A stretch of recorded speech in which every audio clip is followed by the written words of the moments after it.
Weekend's beautiful right there.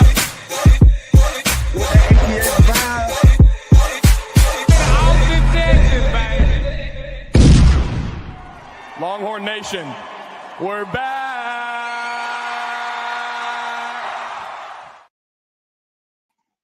All right, welcome back to another episode of Fire the Cannon. I'm Rocky. How come I can't even talk right now? Girl, I don't know. Trauma. We're suffering trauma. So you're Rocky. I'm Megan.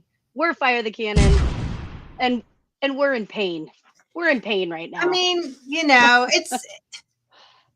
What's up, ladies? What's up, CB? I can't wait to hear what. I called it. Florida was going to win. I thought it would, with the weather, that would be a little uglier. It turned out to be the weather wasn't the issue at all. The weather was not the problem. But when I saw that we were down to an injured, all-out effort, max effort by Quintravian Wisner, the best he could do, being the running back.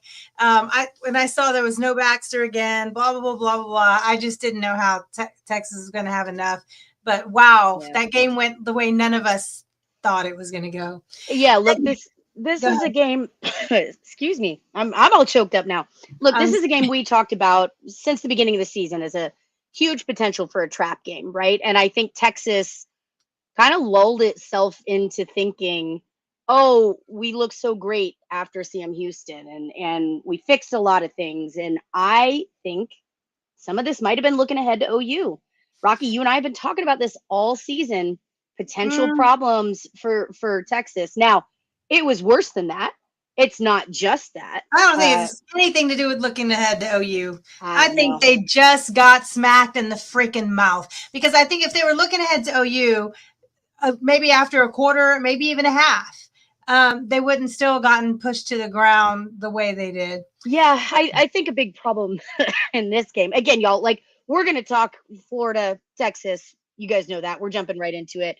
We will recap but end on some happy notes. We got some NFL notes. We got some Florida or some CFB recaps, and we'll look a little bit ahead to OU as well. So please bring your comments, bring your questions, bring your thoughts. Like I said, this is gonna be a little bit of a therapy session for everyone here tonight. So Rocky, look, you're right. Texas got punched in the mouth. Like, there is no way around that. Texas was beat on every level, every single level. It was just a massacre. It just really was. So let's dive into it. We'll talk about it. I was there. I'm going to talk about the atmosphere for just a minute. Hats off to Florida fans. I'm going to say this. We hear about the SEC environments. We hear about the gauntlet and all that. Look, this is our second year in the SEC. We're Texas. Everybody brings it for us. So I know that. But I will say, in a stadium that was not 100% full, it was probably the loudest that I have heard.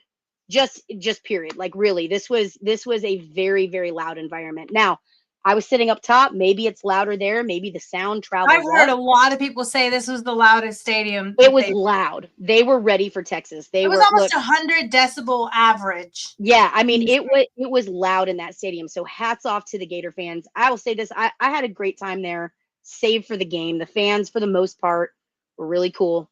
Of course, he had some John after the game, but tailgating with them, they were awesome.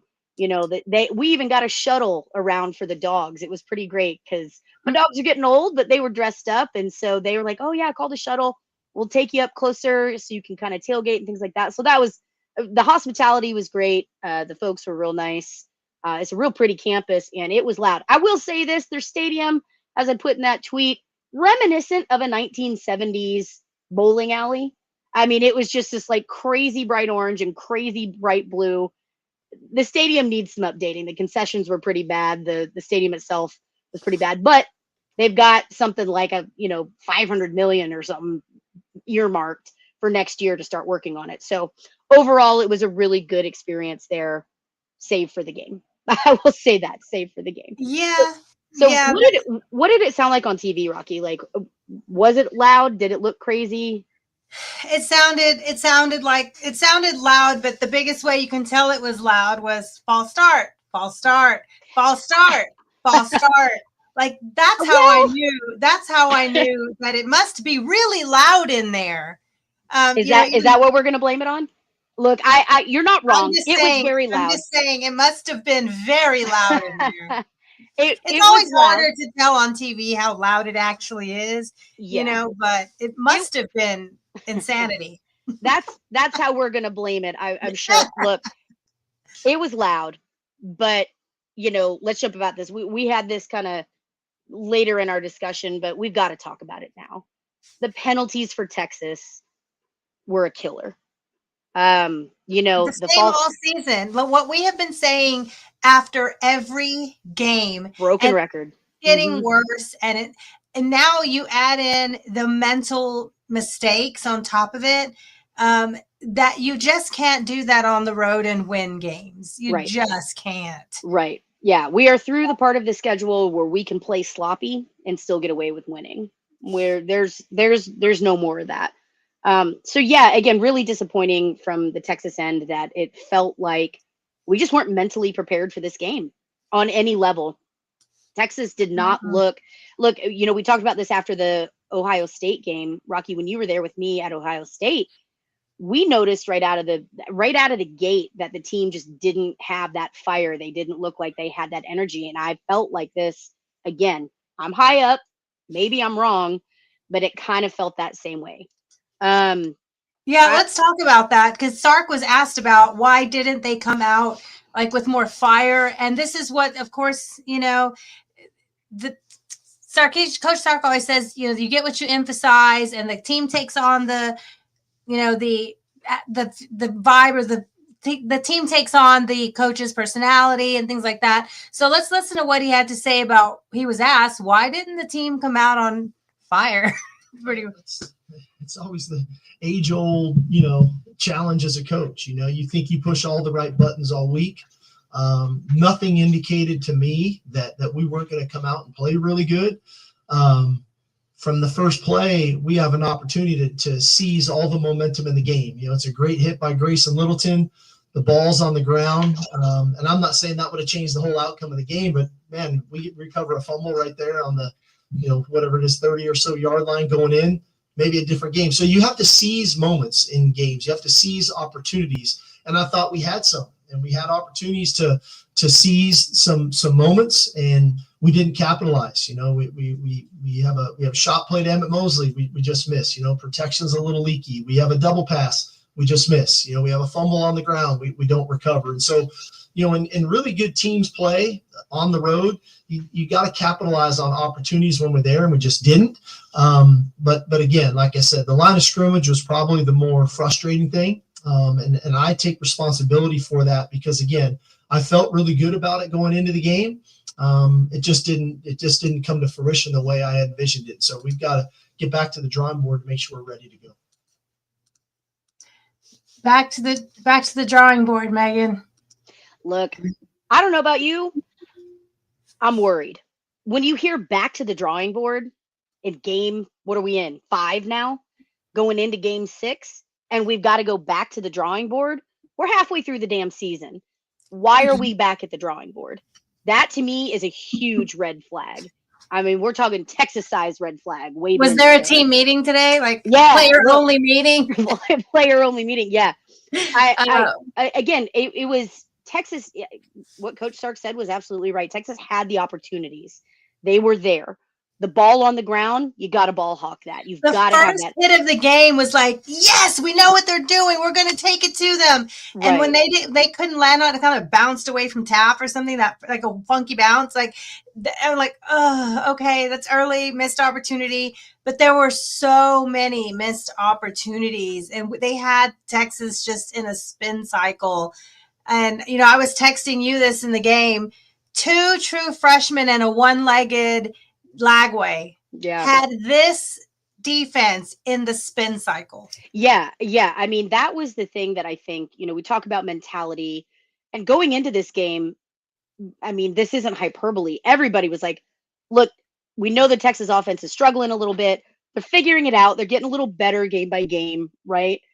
But the Texas defense will keep them in it. And this was the game where, my God, if anything could have gone wrong, it did. Defense was just absolutely, they looked lost. They looked lost out there. So let's break down. Let's start with defense. Let's talk about that. I think this was the Okay. biggest shock of the game for any Biggest Texas shock. fan. Yeah. For anybody. I mean, not just Texas fans, for the media. I mean, Texas came in this one of the best defenses in the nation statistically. We'd seen them play great, at Ohio State. They kept Texas in the game there, gave them an opportunity to win. And look, if I'm going to be a sunshine pumper, if I'm going to seek that silver lining, the fact that Texas played as poorly as they did throughout this game and still had an opportunity at the end of one of the worst performances I've seen in decades from Texas, all around performances, they still had an opportunity to tie this game at the end of it. And when the closing seconds, I will take that as okay, maybe there's something to build on there, right? I'm trying to seek the positive here. But the again, fact that they never quit. Yes. Yeah, the fact that they never quit. You got to take something from that. But too little, too late is really frustrating. Just exactly like Ohio State. Too little, too late. The way Arch just stood tall and moved the team down the field. The receivers went to work for him late, really trying to make things happen late. That's amazing, and that's something to build on. But why wait till the fourth quarter? Yeah, look, to give that kind of effort. And again, let's talk defense. We'll jump into offense. Mm-hmm. You're absolutely right. Defensively, so we know with this game, Texas lost in the trenches on both sides of the ball. Both sides of the ball. They lost in the trenches. The D-line was getting pushed around. I think that was the thing that really, really surprised me here is Florida's O-line was having their way with this Texas D-line. It was every run. All they had to do was ground and pound, right? Every run felt like it was good for 4, 5, 6 yards. And they were just pushing our guys around. That was the thing to me that really just was so soul crushing. It was absolutely just devastating because there was nothing this defensive line could do to plug up the holes, to stop things going. Yards after contact were insane, right? I think I saw a statistic. CB, I know you're listening. I know you're watching. If you have the exact numbers, please jump in here. But I want to say that Florida gained something like 156 yards after contact. So they were just pushing us around. Texas got out physicaled on every level, on every aspect. And that was something I did not anticipate from this defense. Furthermore, again, I don't know what you guys were seeing on TV, but it looked to me, Texas, our secondary was biting on motion. Motion confused the secondary here. It's like they were caught Which is crazy because they practice against that every week. Exactly. It's just like they kind of forgot what the heck was going on. Communication wasn't there. They looked lost. They were biting on motion. We had guys stumbling, falling down. It just looked like mentally they were not there. Now, again, I'm going to give credit to the freshmen. They were phenomenal. Their receivers are the real deal. And absolutely, Florida is a different team with their freshmen in. There's no question. They got them back for this game. And they put Texas on their ass. They just outright burned our secondary. They were confusing the secondary. They were fast. They were strong. They were out physically on every level. So that to me is a huge concern for this Texas defense. Yeah. The defense did adjust, but it's frustrating that a team that was 0 for 13 the week before on third downs, all of a sudden is like 5 for 6 on third downs to start this game. Like, what in the world? Like, it couldn't get off the field. And yeah, even Sark said today, 3 of their first 4 drives were points. And I just didn't, it was so uncharacteristic. Usually defense will travel, defense and your run game. Texas struggled, and we'll talk about that in a minute with the run game all season, but we expected this elite defense to be ready for this struggling offense. The goal was to go in there and quiet their crowd, by the first or second quarter, quiet their crowd, get their crowd out of it by shutting down a struggling, hurting, wounded animal. But what you got was the wounded animal that is fighting for their lives. And the way they fought for each other, and you have to just give them props for that. The way they fought for each other and their coach was more than Texas was prepared to go into. And I just, as much as like Texas has been in the SEC for a year already, first time in Florida in like 80 something years or whatever, but at this point, they should understand the intensity of every team. You know, they say it. They say, well, it's SEC. We know you don't take any team lightly, but it felt like they took them lightly, too little, too late. By the time they got going. Yeah, it felt, again, that's what I said. I don't think this team came out with intensity. I think maybe they were looking ahead. I don't think that they took Florida seriously like they should have. I think they saw Florida's record and judged Florida by that. No, because they saw the film. This team was in every game, and their defense was dominant in almost every game until they were worn out. This defense didn't get worn out in this game because we didn't give them anything to wear them out. Yeah, look, I'm saying our defense was not prepared. I think, like, Lagway, what shocked me, Rocky, and let's talk about this a little bit. Agreed. You know, CB, you said this is the worst PK game since 2021. Absolutely right. What shocked me was, where was the scheme? I feel like this team wasn't ready. Why weren't we sending people after Lagway? Now, he had a faster release than he has in a while, but Lagway couldn't move. We just mentioned he's one-legged Lagway. What are you doing? Why aren't you sending people after this man? How could we not get any pressure on him? He had time to make decisions. And look, exactly like we were saying, towards the end of the game, when they did put a little pressure on him, he started making dumb decisions like he's done all season. Yeah. Why wasn't that pressure applied? What were we doing? Just kind of sitting back, right? Like, why were we not going after him more, putting that pressure on, making him see ghosts, forcing him into decisions so that he makes the bad decisions he's been making all season? That befuddled me. Watching what befuddled me is where, like, we kept saying, well, maybe they're holding something back for SEC player, blah, blah, blah. You know, we've been hearing all off season about, you know, this rush, this, you know, pressure that's coming from the edges and all these things. And there were moments, absolutely. Colin Simmons had like 3 tackles in a row. Like, there were moments where they were getting more, but at the same time, like, it was shocking that Lagway could still just have their way with this. And even when he was limping, he was grabbing his leg. He you don't want anybody to be hurt, but at some point he should be limited. He didn't look limited, and props to him for playing that hard. We weren't getting to him. We weren't forcing. Look, again, agreed. We're not talking hurt the guy. He's already hurt, but take advantage of the situation. He's not mobile. Make him be mobile. Make him get out of the pocket. Make him make those decisions. Again, Evan, thank you. Only rushed 4 the whole game.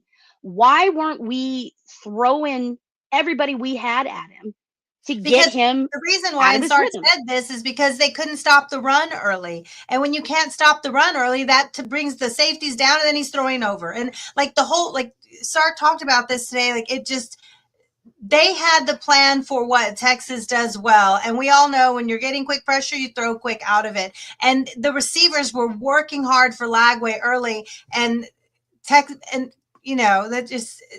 was their day, and they made it their day. It didn't just fall in their lap. Yeah. They went in there with intention, and they made it their day. And Texas got smacked in the mouth. I mean, there's just nothing else you can say about it.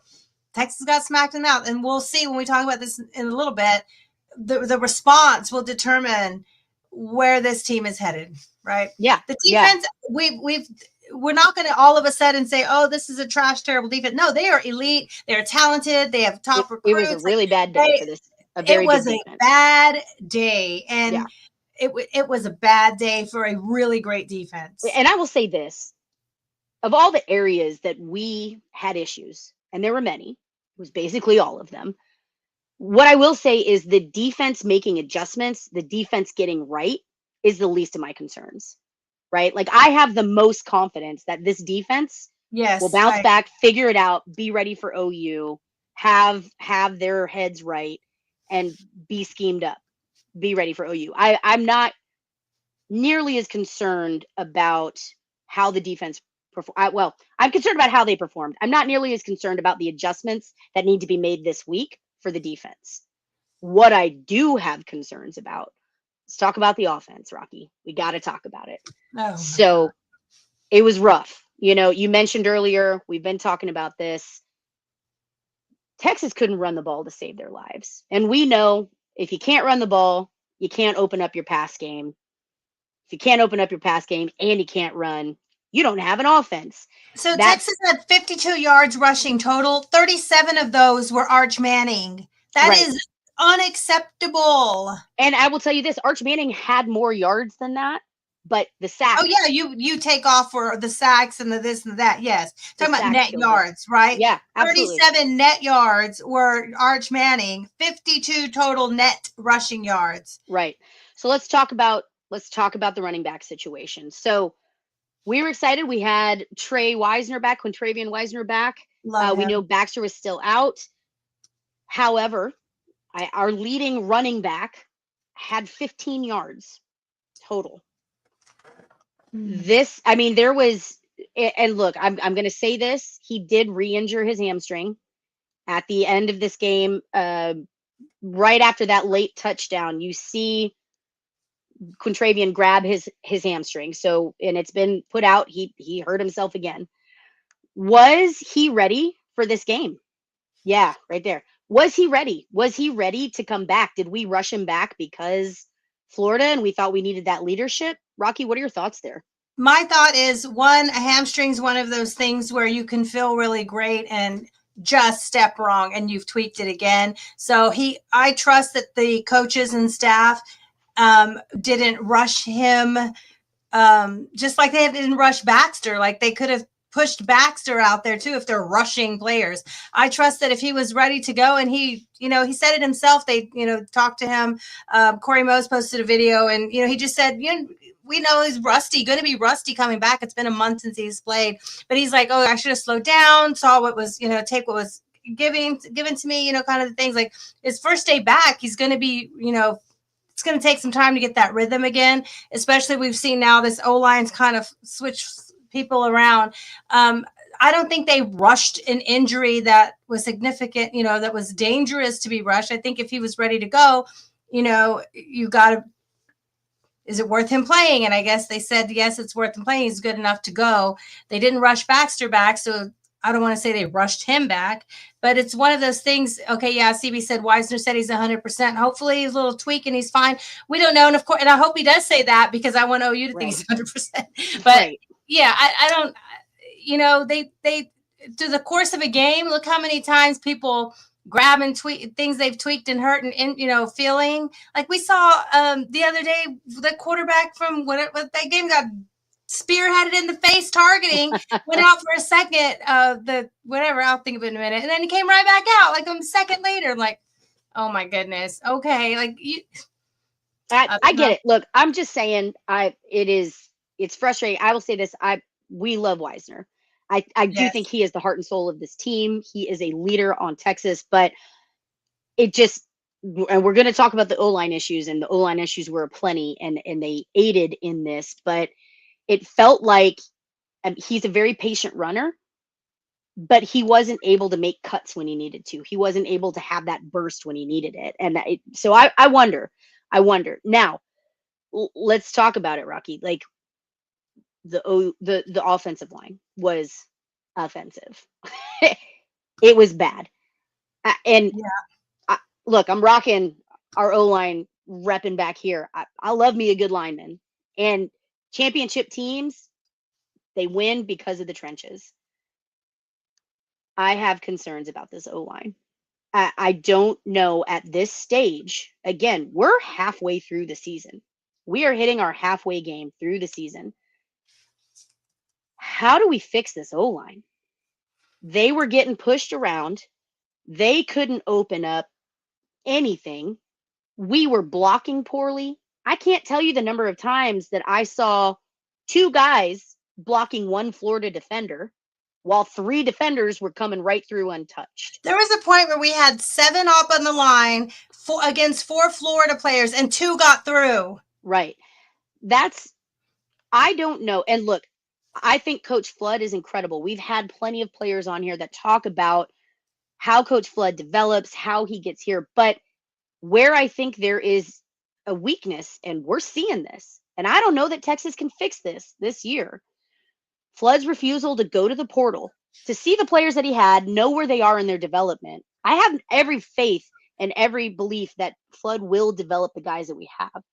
But seeing where they were, he refused to go to the portal. He had pressure to look for O linemen in the portal in this offseason, and he actively chose not to. I know that has caused some issues behind the scenes. We're seeing it kind of rear its ugly head now.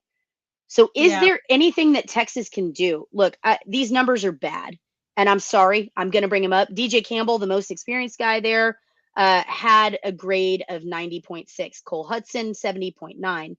Baker, 64.1. Gooseby, 63.9. Connor Stroh, 48.8. Nick Brooks, a grade of 0.0. The left side especially is rough. It's rough. And I know, look, I heard a lot of people kind of fussing Which is about. odd because that's where they have so much talent. Like Gooseby's, NFL talent all the way. It was just a bad day for great talent. Well, and that's left guard has been a questionable left guard, position yes. Left tackle, no. Right. Yeah. Left guard's been a questionable position this year. And look, I saw a lot of people going, oh, what are we doing rotating all these people out? Look, tell me you haven't paid attention to the O-line since for Coach 5 Flood years. has been here. Since Flood has been there. Yeah, that's what he does. And I like that he does that. The point is to make your players more versatile, to be able to answer and to be able to plug and play players when you need them in case of injury. It also makes them better prepared for the NFL. It will always be a bonus when an O lineman has experience at multiple positions on that line, right? So the rotating players out didn't bother me so much because that's a thing he's always done. What bothered me is that we had zero answers. There was no communication. The only time these guys are communicating is after the play when there's problems there. They're just not in sync. And again, there's talent. Rocky, exactly like you said, there's talent. These are big dudes. They've been in the system for a little bit. Not all of them have been the starters for the entire time they've been here, right? None of them have been the starters since they've been here.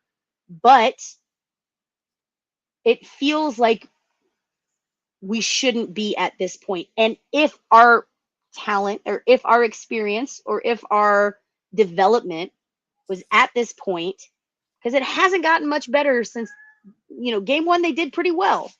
They did really well considering they were at Ohio State against a really good defense. It's gotten worse.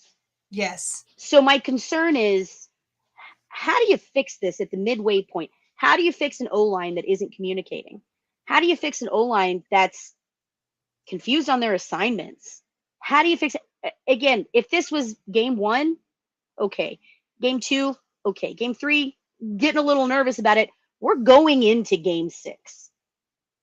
And we're seeing problematic, sloppy fundamentals, zero communication. How do you fix this at this point? Is this a lost cause?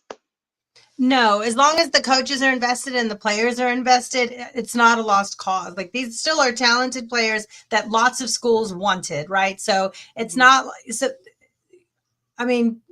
getting the right connection, that's another thing.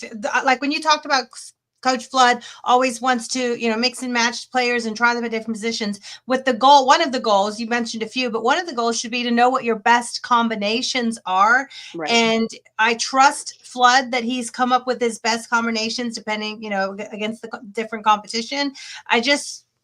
As long as the players still want to get better and the coaches still want to help them to get better, I trust in this staff and the players. But it is going to be, this is a whole new line. This is a whole new line with some young players or players that have maybe even been in the system, but they don't have as much experience. So it's going to take them time. But one thing that does worry me is you can be a true freshman, and we saw this on the Florida side of the field. You can be a true freshman and have massive effort and massive intensity. And we saw that with, their running back ball and with the, Dallas, whatever his name, the kid that rode all over Texas, the wide receiver. We saw that with them. And you can be young and still be, powerful and play with intensity, and that's what, you can beat the man across from you more often than that if you have,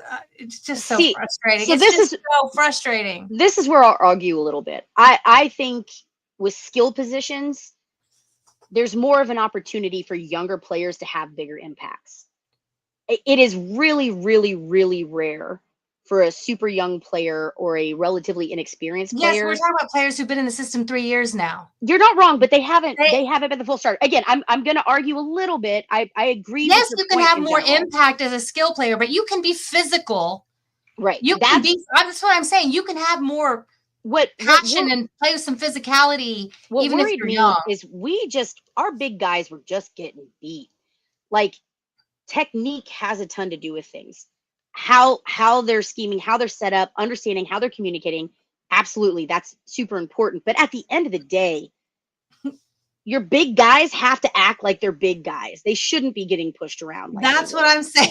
Yeah. You So can I be agree young with that. and have more. You may have been schemed out of something. You're going to get beat. But at some point, you still have to put. There's just. I was so frustrated with how badly they got physically beat. Yeah, absolutely. It was so concerning. And the O line got beat, the D line got beat, the defense got beat. I will say this too. Listen, wide receivers, you aren't free of criticism either. We've been talking about this through the game throughout this season. We would like to see the wide receivers be more physical. Go up for those 50-50 balls. Be more aggressive there. Come down more with the ball more often than you don't. Go out and hit someone. Block. And I felt like, I just felt like that still has not been a thing that we've seen. We haven't seen that Jay Witt mentality from our wide receivers. We haven't seen it where the guys go out and they may be on the opposite end of the field and it may not be their ball, but they're going to go out and hit somebody. They're going to make sure they're going to put a body on another person to make sure that their guy doesn't affect the play. Right. I'm going to give props to a couple of receivers we did see that from. We did see that from Livingston. His carnival crazy circus catch that he took multiple hits and was flipped and even, got his knee or calf or something tweaked in that play. He came back later, but that kind of catch is massive want to effort. We did see that from Livingston, and we did see Mosley. We got Mosley sightings and impact. And other than a couple of wonky throws that he could have taken it to the house, Mosley looks like he's ready to make an impact too and be physical and run his routes and do something to help. And I think actually the best receiving catch of the day was the running back Christian Clark, when he had to catch the ball and they even had to review it because the effort he made to go down to the ground and get that ball and go forward with it, that might have been the best. That and Livingston might have been the best catches of the day, because those were effort, want to, fighting for the team, and having to go above and beyond, because Arch didn't get the time. Earlier in the season, we were saying he had so much time. This game, he had no time to throw, and he was just throwing it up with a prayer to the receivers often. But there were some plays where the receivers did go above and beyond to try to help Arch out. And there was some of that. There was some more of that. Yeah. We need more of that. Yes. So you brought it up. We know the media talks about it. We know that our fan base is always level-headed about their assessments and their feelings on QB1, whomever that may be. Now you throw in a famous name and things just get bonkers. Rocky, let's talk about Arch Manning. I will say this. Again, if we're looking for a silver lining, if we're going to do a little sunshine pumping here, if we're going to try to seek the good in a lot of bad game, I think that Arch Manning actually progressed. I think he grew and matured a lot in this game. I know there's a lot of criticism about, Arch missed these throws. And look, you and I were texting. There were some throws that were just outright bad, right? There were just some throws that didn't go well. But overall, I think that we saw a maturity from him that we maybe hadn't seen. Now, I agree. Look, he's got to make decisions faster. He's going through his reads. He's holding on to that ball a little too long. I'd like to see either decision to run, take what you're being given, make that just feet faster, a second faster. do your checks, do your reads. If it's not there, move. That made a big difference. However, he showed presence in the pocket, and this was a game that he was on his ass A lot. almost all of the game. But watching his pocket present, this man was elusive in the pocket. We just talked about the O-line having a pretty horrible showing. Guys were getting through, 2, 3, 4 guys were getting in the backfield and in that pocket collapsing. Manning had presence. He stood up and went into throws when he had knowing he was going to get rocked, and still made some damn good throws. That dime he threw for the touchdown, you don't get better than that. He was seeing the pressure better in the pocket in this game, I think, than he has in any other game. So look, I'm going to give credit to Manning. I know that the beginning of the season expectations were unrealistic, unfair to him, and it put him in a bad mental place, and he was forced to play hero ball, right? He wanted to be the guy, put the cape on, and do everything. I think in this game against Florida, when literally every aspect of the game was going wrong, I felt that for the most part, Manning stood strong. He was seeing things better. He had a pocket present. He was elusive when his world was collapsing. He was elusive as he could be. I was impressed with him, and F the haters at this point. Like I thought this was, when you really look at it, when you really look at the performance of the O-line, when you look at the defense not being able to assist the offense in a lot of ways, I thought that Manning stood up and had a really good game. What are your thoughts on him? Even the announcers were saying before the game, because it is such a young O-line, he has to take on a lot more responsibility up at the line, calling defenses or making changes or reading what's happening. And that's a lot to put on him. Let's hear what Sark had to say about Arch, and then I'll comment on that. It's right here. I found out he's a tough dude. He fought his ass off Saturday, and those were not ideal conditions for a quarterback to perform under. Is there a couple throws I'm sure he'd love to have back, of course, but he stood in there and he showed a lot of contact courage, taking hits, delivering the ball. There were some really impressive throws in there, and he battled until the very end. And so I think he learned a lot about himself as much as we learned about him. That this guy's got a lot of courage. He's got a lot of toughness. I think he gained a lot of respect from his teammates Saturday, which is a great thing. Does he need to play a little better? Sure. Do we need to play better around him? No question. And so that's the goal for us on that front. All right. So he learned that he's a tough dude, right? He played his ass off, Sark said. And I know everyone, it's so easy to clickbait or to trash Texas and just say, Manning's overrated, Manning this, man, he's terrible.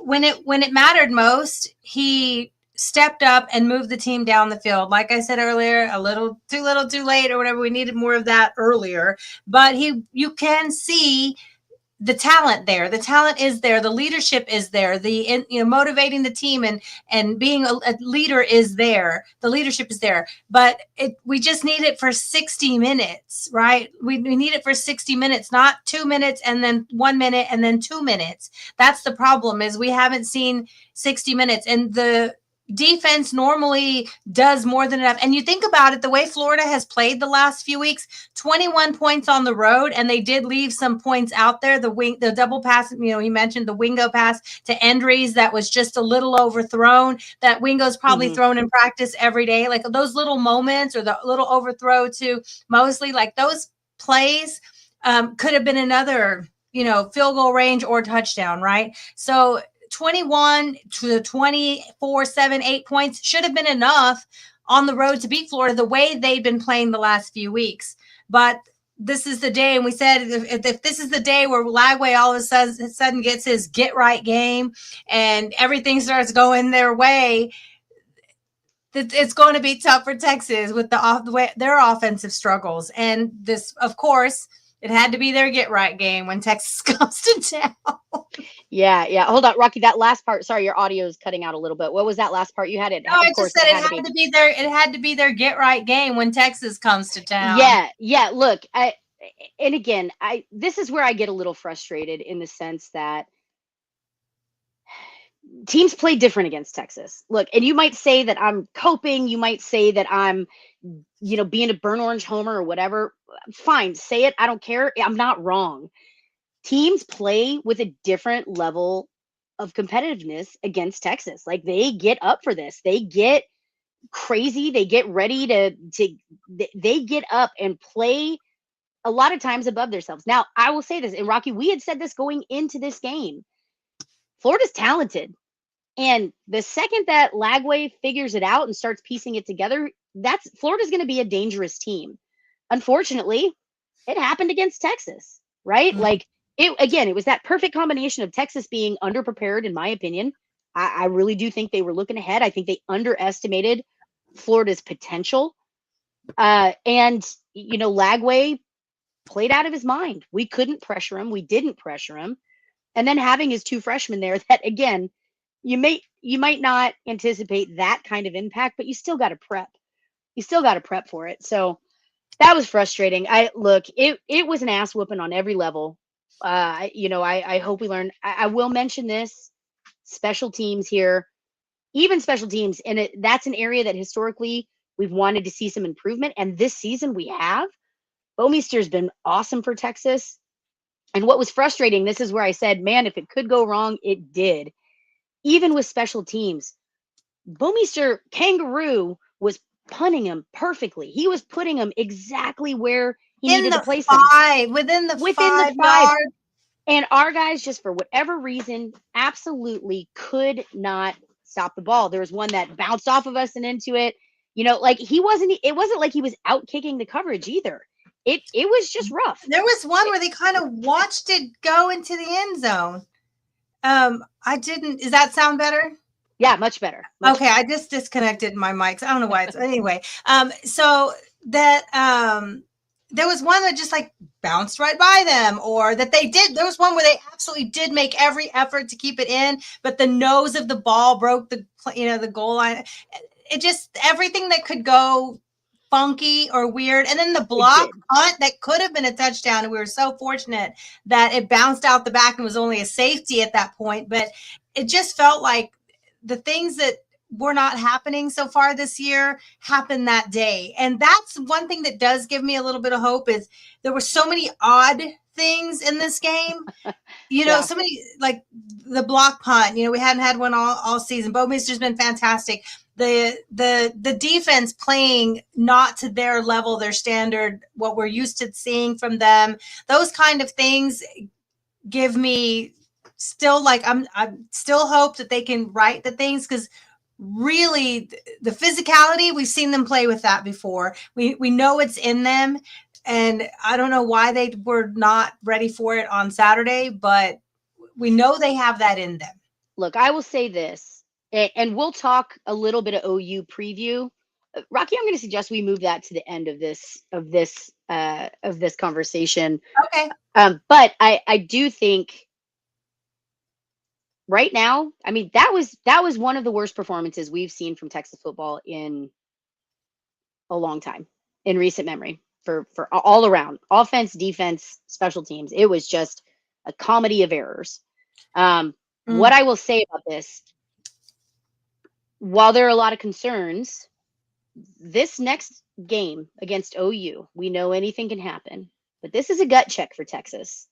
I think, Rocky, you said something, and I agree with this wholeheartedly. This next weekend is going to tell us who Texas actually is. This is the first time in a long time that Coach Sarkisian's culture is under fire. It's under question. There's a lot of questions around it. Who are you? Are we just talking this, or is it just a bunch of guys? Like, are we falling back into that? Well, we got Texas on our chest, so people should just know they're supposed to lose to us. Are we falling back into that? Or is that mental toughness there? How is Texas going to respond? And this OU game is going to tell us a lot. especially because this performance it hurt so many people's eyes that they fell out of the top 25.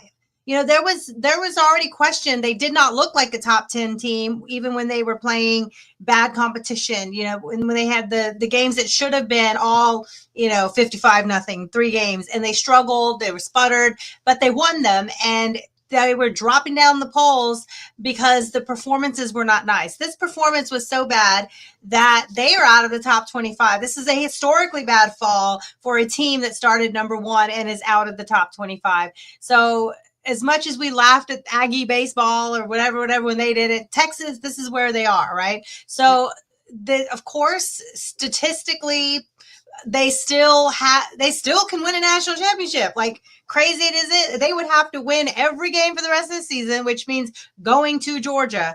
Vanderbilt looks good. They have to go into Mississippi State with those cowbells. Mississippi State is still a physical, tough team. They have to, they still have the Aggies and Arkansas. Like, there's still a lot of football to play against some tough, good teams. And of course, OU this weekend. So they still have 3 teams in the top 10 to play this year. They have to win them all. This game at Florida was one they could not afford to lose and still have their, things lined up to go for the season.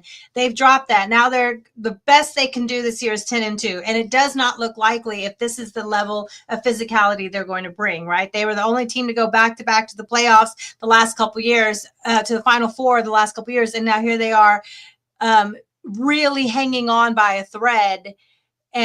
But it's still out there for them.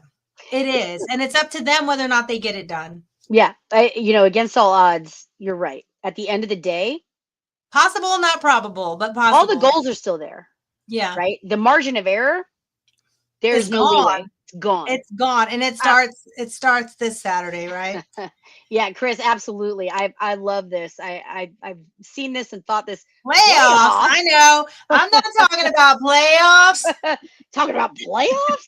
No. Look, I mean, we got to look at the big picture and the impact of this loss. This loss dropped them out of the top 25. Yeah. This loss dropped them to 0-1 in the SEC, and the road ahead is rough.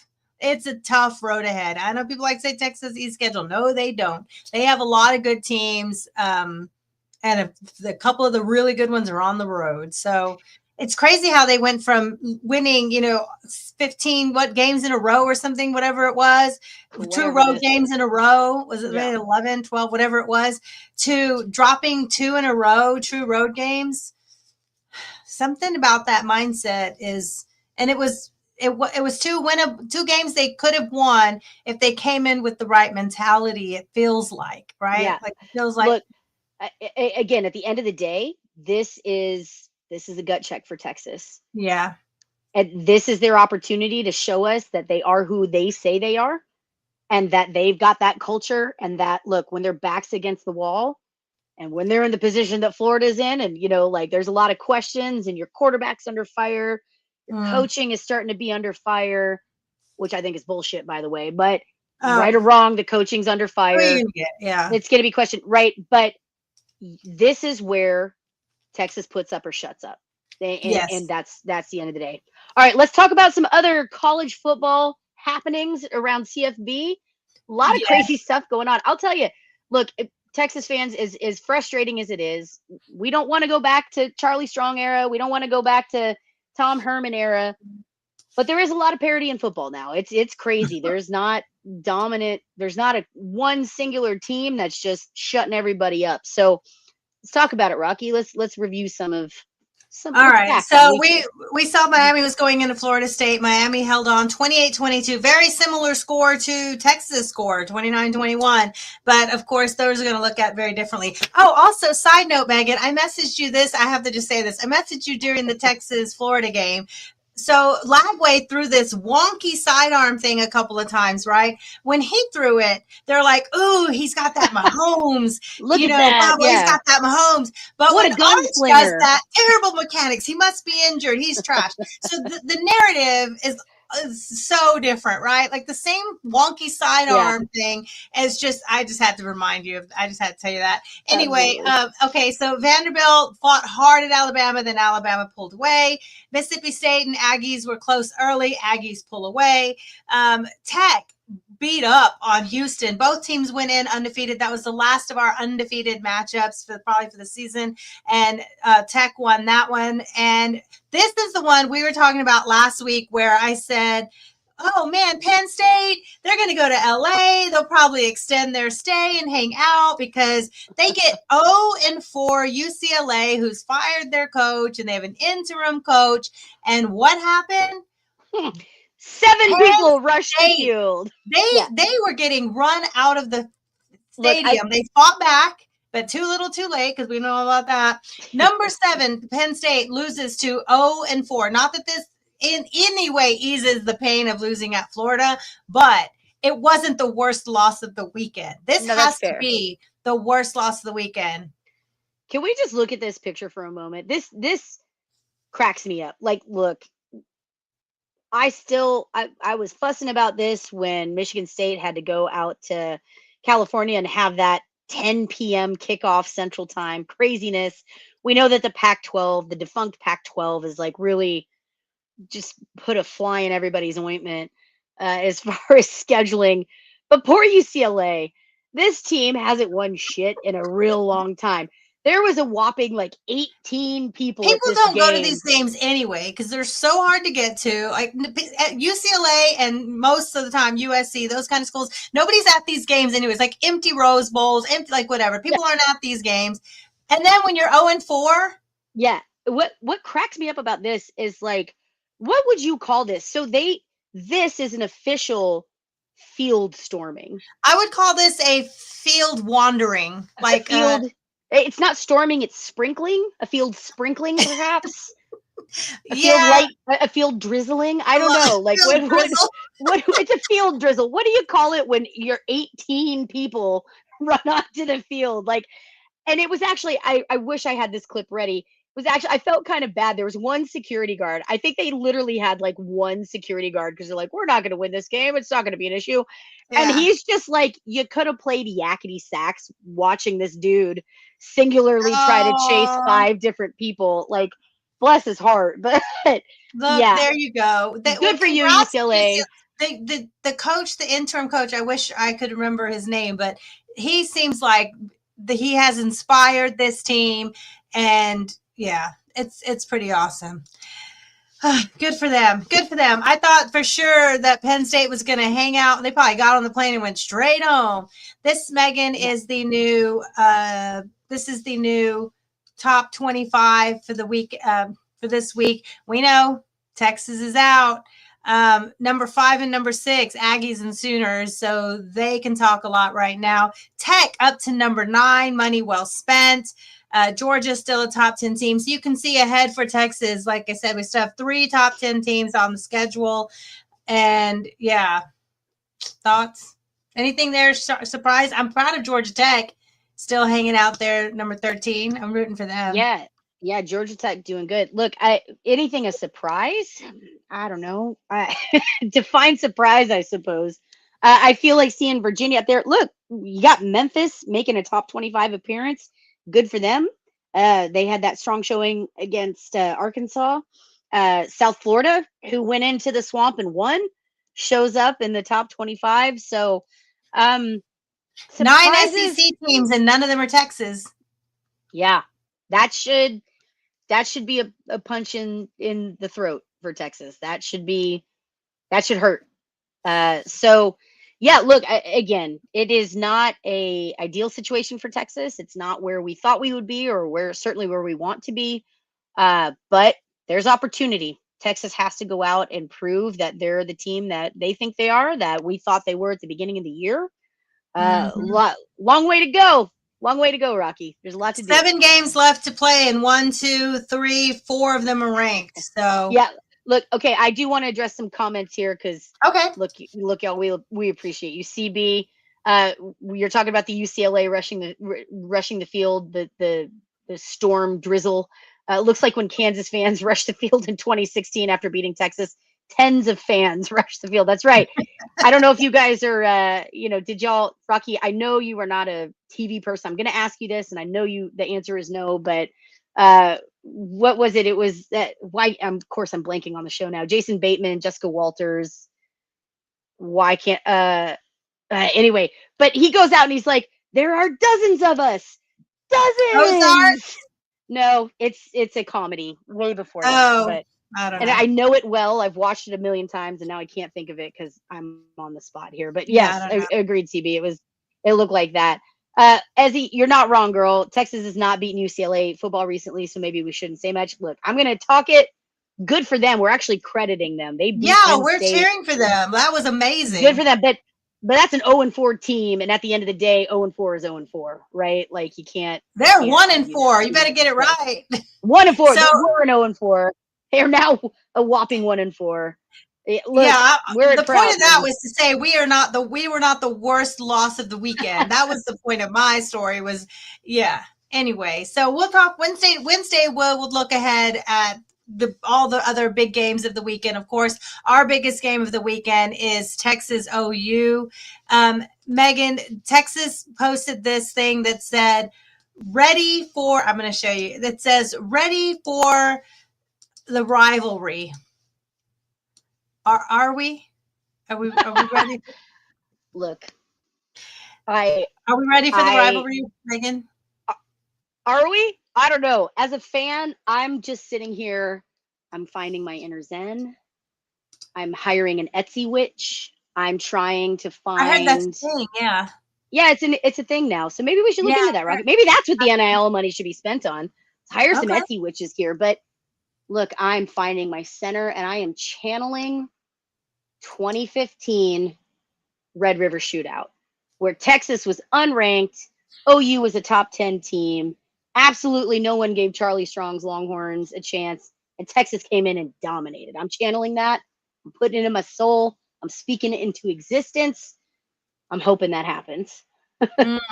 All right, before we recap OU, or before we look forward to that and talk about it a little bit, Rocky, can we throw some positive news in here for a second? Yes. In a weekend that was rough for our college teams, it just so happens that our pro teams brought us out of depression, deep depression. Oh, it was great. We actually had, so there was a weekend, the first weekend of the year, all 4 of our teams lost, right? And since then, it's been mixed match with always my team losing. The Tennessee Titans were 0-4 going Get into it this game. together, Tennessee. Yeah. So Houston, of course, Baltimore did not have their Lamar Jackson. Lamar So Jackson, yeah. Houston went in and beat them up. Like, did they not have a defense either? Because Yeah. CJ Stroud threw for 4 touchdowns. 23 of 27, man. Woo! That's Woo. efficient. That's how you move an offense, right? That's got to be just demoralizing for the Baltimore fans. Anyway, Houston beat them 44-10. Congrats on your Texans winning a game. Thank you. Detroit still like the only team that always scores 30 points in every game, right? Yeah. Goff threw for another 3 touchdowns. That's pretty cool. How did you feel watching your Lions on? Were you listening as you drove home on Sunday? I will say this for people who are going to be judgmental humans. Yes, I was listening. Yeah, the I know you game. were listening. Listening to the game as I was driving home. Yeah, I tend to set up my phone in my dash, and I glance down at it as I'm driving through long places. Look, I'm happy for Detroit, and this tells me how far the Lions have come, because I watch a game where Detroit wins 37-24. Now, there were a lot of expectations that this would be just crazy out of control. And Cincinnati wouldn't score anything because we know Joe Burrow's out. They have been pretty abysmal since that happened. But Cincinnati, they hung in it, man. They scored 24 points. Does that make you worry about your defense? Because A little bit. Your defense has had some holes this season. It has, but I will also argue that the defense is hurt. Detroit lost. They're always hurt. I know, but Detroit lost like 4 players in the secondary in this game. Like, it might have been 5 players. It was bad. Like, they were talking about at one point, we had a guy in that literally just signed with the team like 3 days ago. And got hurt? And got hurt. It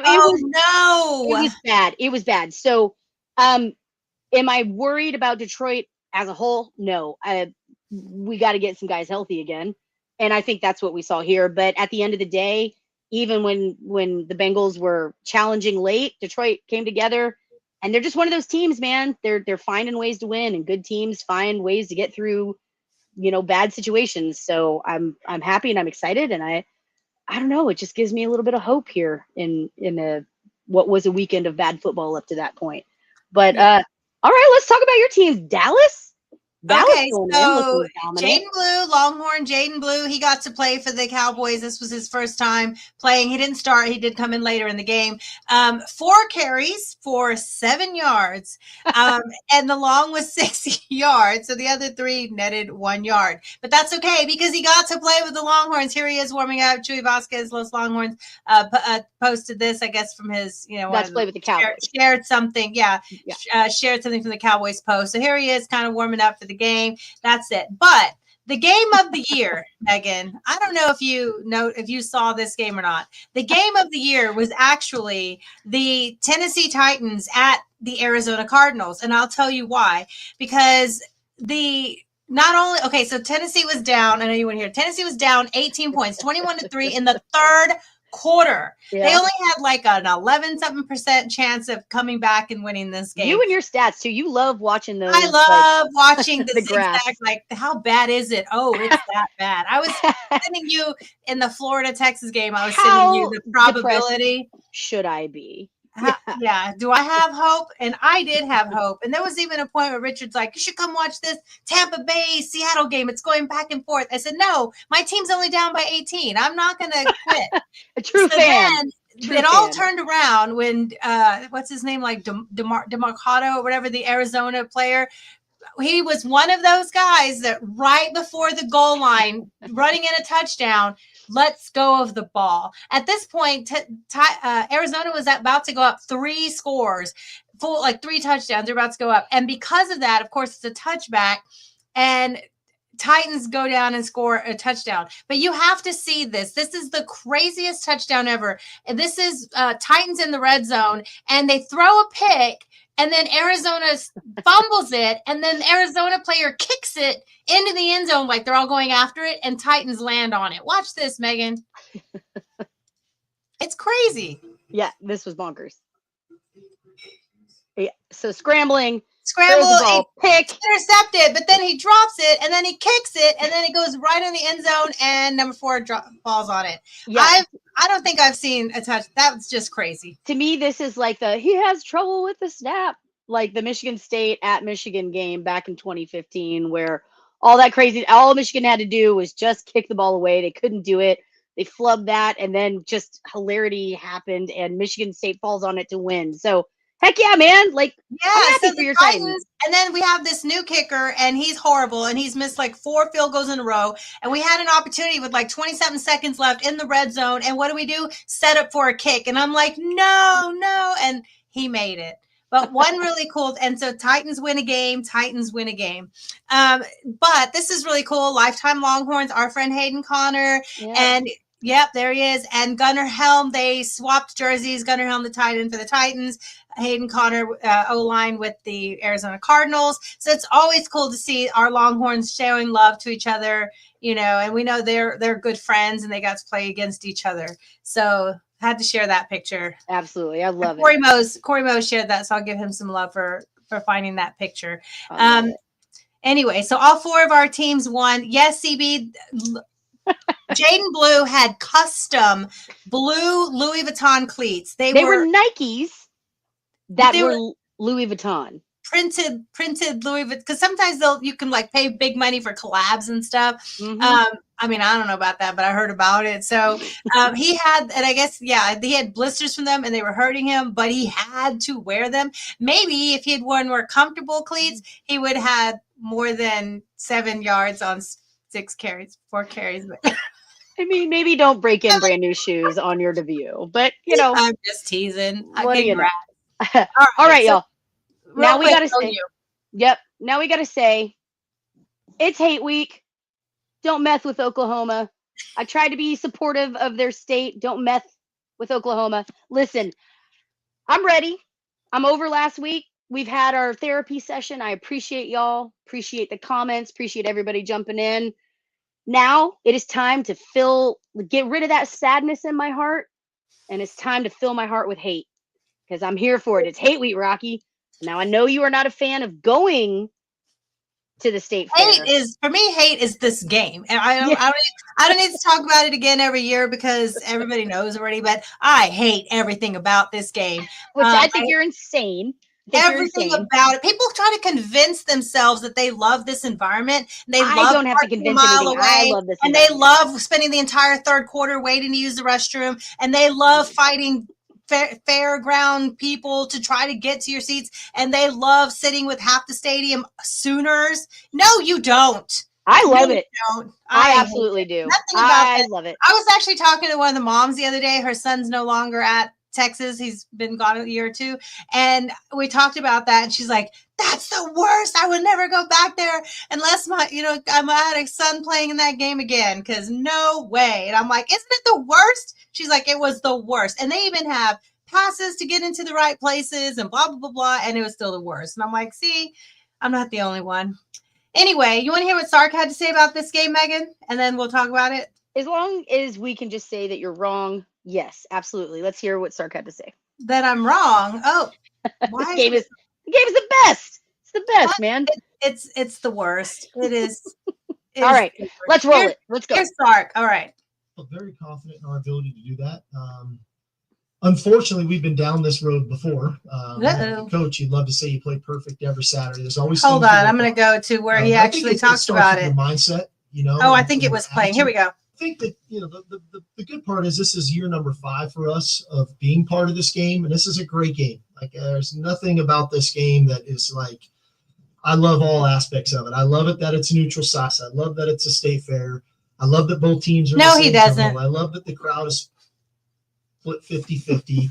I love that so many of our players have family coming.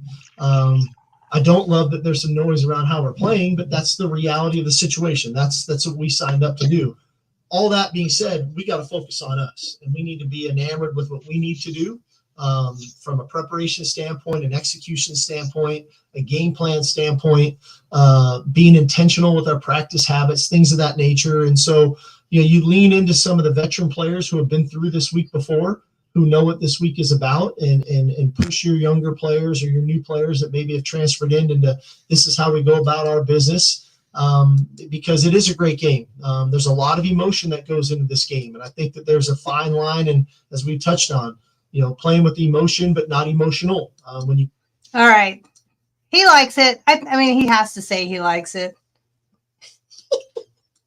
It's the worst. It's an amazing environment. It's the worst environment. Oh my God. I will never go to that game ever. Then don't. I'm just saying you are in the minority. You're in the minority. I think most people don't go to that game. The split between the 50-yard line. Most people don't go to that game. The split between the 50-yard line where you see half crimson, half burnt orange. There's just nothing like it, man. And then you're surrounded by the state fair. You can get your corny dog. You can get your, you go see the shows. I used to do this with my parents all the time. This will be my 42nd Texas OU game to go to. And we would go check out the car show before. We'd get into the fair early. We'd go see like the cattle dogs work, check out. My mom used to show, right? She grew up on the ranch, grew up on the dairy farm. We'd go see the show animals. Like that was always cool. The performances there, man, it's just an environment like no other. So it's really unique. It's really special. So yeah, look, this year's going to be crazy. It's going to be crazy. And we'll talk about it. I'd love to hear you guys in the comments. Do you love it? Do you hate it? Is Texas OU? Have you been? Have you not been? What are you thinking here? We will dive more into this on Wednesday for sure, but little bit of a preview. Rocky, how are you feeling going into this game? Given the performance that Texas just had, OU's looking pretty damn good right now. Like I've said this several times. I would not pick Texas to win this game with or without Mateer. I know we played whatever his name is, the backup that played Saturday. I don't even remember right now. When Hawkins, yeah, Hawkins. We played him last year. Like Sark said, he's better. Should get better every year, and he played really well. I know it was against Kent State, just like Sark. I mean, Arch looked really great against Sam Houston State, but it's still, like Sark said, the scheme, they have a very aggressive, dynamic, exciting scheme. It does run better against better competition with Mateer because, Arbuckle came with Mateer to OU and they know each other and they've been in the system and he's really good leader of that team. So I know they're going to plan for that. But on Monday, I would not pick Texas to win that game, especially now if Wisner is still going to be limited at some point. Baxter is probably still limited, even if he comes back. Yeah. Look, we'll talk about this more on Wednesday. What are the ups? What are the downs? What are the challenges? But one thing I will say about this game, and I don't care who you are. I mean, this just be facts. The level of intensity in this rivalry, and again, I put this rivalry up against any college rivalry out there, period. I think this ranks as the top one, maybe two. I might give maybe Michigan, Ohio State some credit in certain years, but I don't know, man. There's just this hatred between these states, between these programs, between it's in the Mount Rushmore of rivalries for sure. It absolutely is. Army, Navy, Michigan, Ohio State, Texas, OU, and then people can fight over a Florida State and a Florida or whatever. There's other ones too, but it's definitely in the Mount Rushmore of rivalries in the country. Absolutely. Yeah. So with that being understood, there have been so many instances in this game. We heard Sark say it earlier. Play with emotion, but not emotional. Mm-hmm. Look, I want to see Texas show up with a pulse. That has been a problem this season. We talked about it at Ohio State. We talked about it at Florida. Texas is just not showing up hyped up for their games, these big games to go in. I don't think that's going to be a problem against OU. It is not hard to get up for this game. And I'll tell you right now, if Texas comes out flat with no emotion, if Texas comes out not hyped up for here, I'd rather see them emotional than emotionless in this game. If Texas comes out flat, call it. The season's done. The season's over. If you can't get up for Texas OU weekend as a player, as a program, you're cooked, man. You're cooked. So I know I think it's going to be crazy. And we know that we've seen upsets in this rivalry.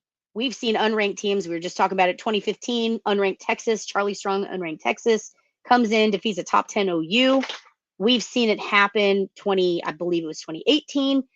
Texas upsets OU. Look, OU has upset Texas before, the 45-35, right? Like, this is always throw the rankings out. Throw the rankings don't matter in this game. The line predictions. Throw them all out. Right. Yeah. Right. So there's a lot to look forward to still.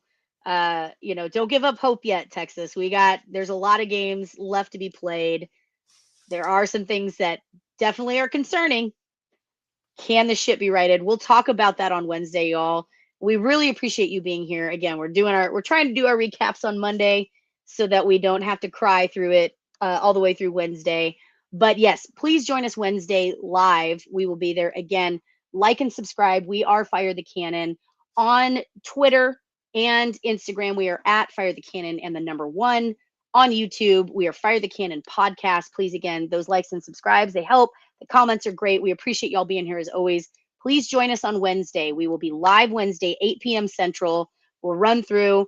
We'll talk about Hate Week. Rocky, you ready? You ready to fill your heart with hate? Because I'm there. I'm there. I'm hyped. My heart's angry. My heart is. I'm trying to love Texas more than I hate them, but That's fair. It is a week to hate. Also, if you missed it, you can go back on YouTube and watch from the beginning. Also, you can find it in the morning when we post it to the podcast. So, yeah, absolutely. All right, y'all. Well, for now, I'm Megan. I'm Rocky, and we are Fire the Cannon. Hook 'em, y'all.